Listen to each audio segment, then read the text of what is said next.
Well, for more on the worrying trends in global food security and hunger, I spoke with Anuradha Mittal, founder and executive director of the Oakland Institute.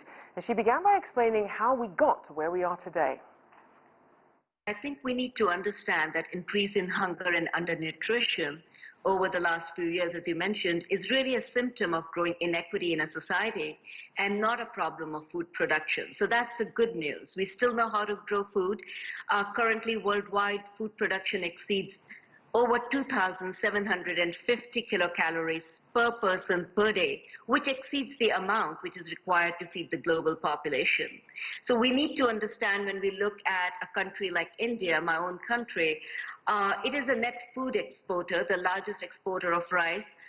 In 2019, its food exports amounted to over $38 billion, and yet it is home to the largest population of hungry people in the world.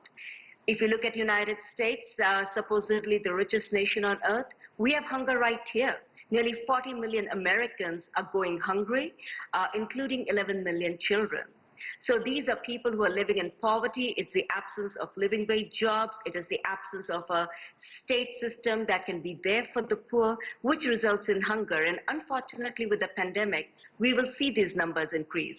It is expected that with COVID-19, it is going to increase the number of hungry people in the United States by over more than 54 million people will be struggling with hunger, and this will include over 18 million children.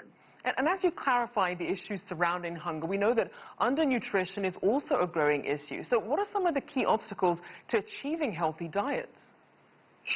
Well, again, we have to look at growing inequity. If we look in the United States, obesity is most found among communities that are living with poverty, that do not have jobs that pay a livable wage. You see food deserts in communities of color in poor income areas, where you would find more liquor shops than you would find access to healthy, nutritious, fresh food. So we have to look at the problem as a food justice problem that cannot be solved by technology, that cannot be solved by large-scale agriculture, but it requires innovation around justice. It means livable wage jobs.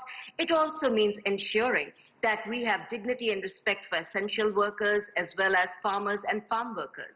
So then, based on that criteria, which countries or regions are on their way to achieving a transformation of their food systems, and how are they going about that specifically? Well, I think when you look around the world, the good news is that you see many instances of communities taking action. In the program you were hearing from Cuba, but you see from Kenya to different parts of the world where the Institute works. The examples, millions of people are engaged in agroecology that are working with nature to grow food in sustainable fashion. Unfortunately, when you look at governments or you look at policy institutions, the push is still for a green new revolution in Africa, for instance, which is based on fossil fuel-based chemical fertilizers, very expensive input subsidies, which take away the government's budgets to do that instead of providing support to the family farmers. So it is a food system which is upside down, which is benefiting often in Asia and Africa, Western corporations that are selling chemical fertilizers, fossil fuel-based agriculture, and we need to do a reverse of that and listen actually to the communities on the ground.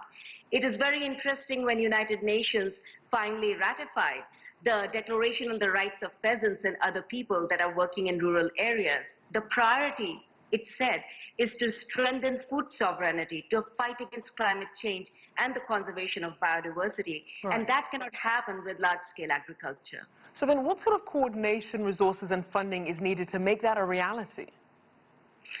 What we really need is to see agriculture as a necessity, as a human right, as a right to food, and that will require, instead of focus on large Western corporations, continuing to seeing Africa or Asia as markets for the chemical fertilizers, for the genetically modified seeds, that we see it as a human right to food, and that would mean that resources are being put for family farmers, that they're being ensured fair wages and prices for their products, that they have access to markets, their local regional markets, instead of being turned into a dumping ground of cheaply subsidized produce that comes in from Western countries, especially the United States.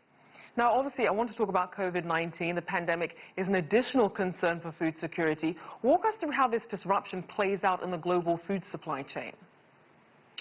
Well, we have already seen around the world with the pandemic, as the markets and access to markets has been shut down for farmers in African nations, in Asia and elsewhere. It is increasing hunger among the food producers. We will also see, urban areas where people have moved away from agriculture. They would see food supplies being in shortage.